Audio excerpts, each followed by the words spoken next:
This watering is brought to you by Canadian Tire, the only brand of bucket I use when I'm bucketing things around.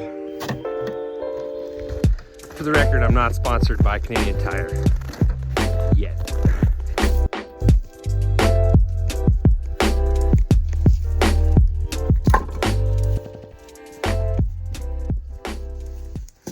Sucks when it's cold. When it's this cold. Like I can barely keep up to the amount of water. That's Twist. She's our mare. I can just barely keep up to the amount of water they have to drink every day. Not that they drink it so fast, that it freezes so fast.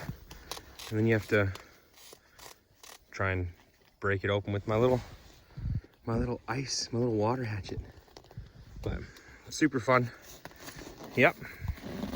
Good times, right, Twist? You're not dead, so that's pretty good. You're looking pretty good. Last winter, you could see her ribs.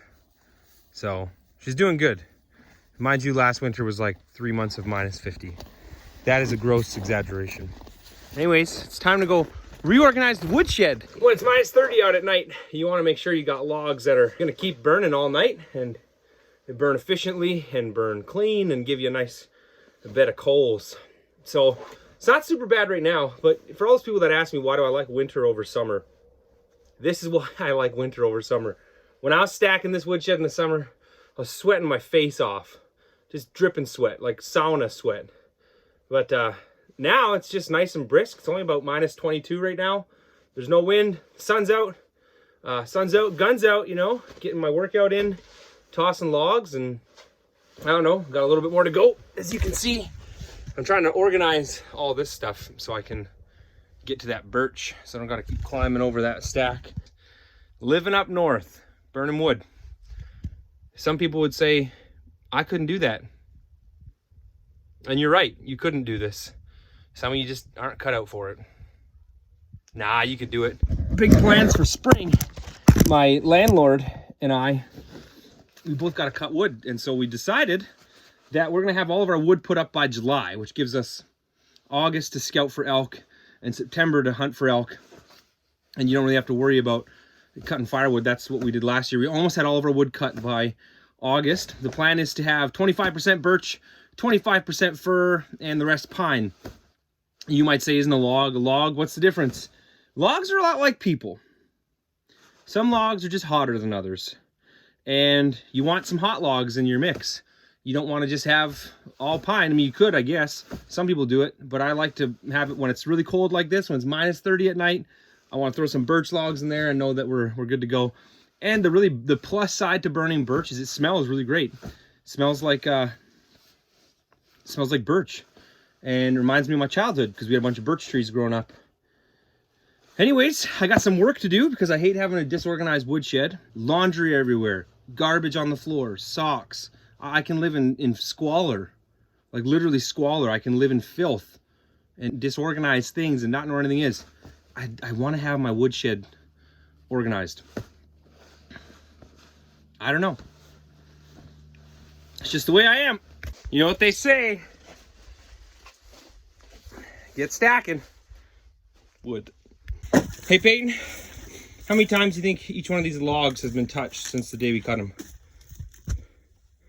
Well, if you double my original estimate, which was 7, probably 14 times. 14 times? At least. Probably, because if you count from unloading it and loading it, process is you cut the tree down, or you find a tree, you cut it down, then you take the log to wherever you're loading it in, or to a pile, and then you load it in, and then you have to unload it, and then you have to stack it. Remember that spot we were at with the Gordons where we had to throw the logs like 2 or 3 times down the hill just to make it to the trailer? Yeah, I guess. So some of these logs probably like, 14 times. Yeah. And now we're touching them all again and restacking them. What's your favorite part about wood cutting? It keeps you warm. And I guess it's fun to have because there's a little knob. It's fun to control. Oh, turning it on and off. Yeah. And then it can get annoying stacking it from here to the porch, but it's worth it because it keeps you really warm in the winter. There it is. There's my birch. It's not a lot. So you people out east and other places, maybe take your birch for granted. But it's good enough for us to get us through this cold snap. Like I said, next year I want to do half or a quarter birch and a quarter fir. And then this is the other stuff we just kind of moved over hastily because it is cold. Now I figure that stacked to the top, wall to wall, depending on how cold it is, you might burn through, maybe one row of that in just over a month. Maybe a long month, not sure. Maybe not quite. But this was full.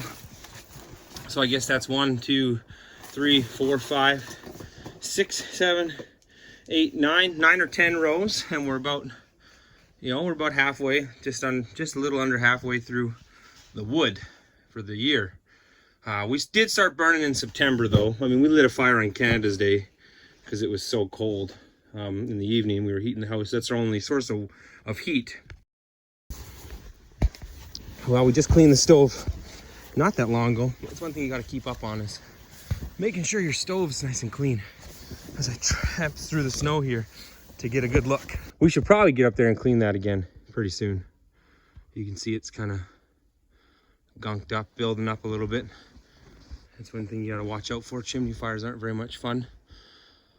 So maybe on a warm day here in a week or so, we'll climb up with the brush and run it down a few times. And I'm afraid of heights, so that'll be Kayla, because she's not a scaredy cat like me.